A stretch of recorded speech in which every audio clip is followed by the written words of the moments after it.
Hi, what's up? So what's the problem? As you can see, I've got project, there's loads of containment, cable ladder, trunking, extra low voltage trunking, cable basket, IT basket, all sorts. Now, I've got different types of cable trays. So this one is 100mm high, 150mm wide. Client told me all cable tray is to be 30mm high. So this is inherited design, and I'm gonna create a filter to change the size in bulk. I'm gonna show you how to do it. So first, I'm gonna copy that view and rename, and I'm gonna name it cable tray. Secondly, so I'm gonna click VV. So go to filters, add.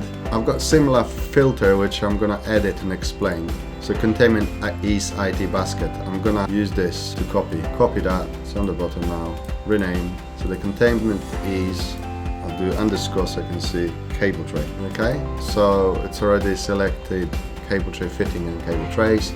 Service type, this is the parameter which is driving the filters and views, so I'm going to use that. This was do not equal IT basket because I was searching for IT basket only. In this instance I'm searching for cable tray, but there's different types of cable tray, so I'm going to use does not contain tray.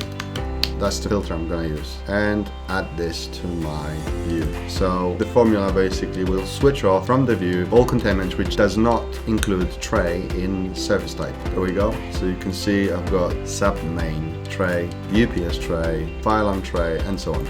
By the way, you see some of it is pinned. You need to unpin it. So let's select everything, remove the section box from view, make sure you unpin, otherwise you may have lots of errors. And now I'm going to change height to 30. Simple as that. All containment has been changed and everything is 30, and only cable tray is affected. If I go back to my containment, everything else is unchanged, unaffected. Only my cable tray has been updated in bulk. Happy days. Thank you very much for watching.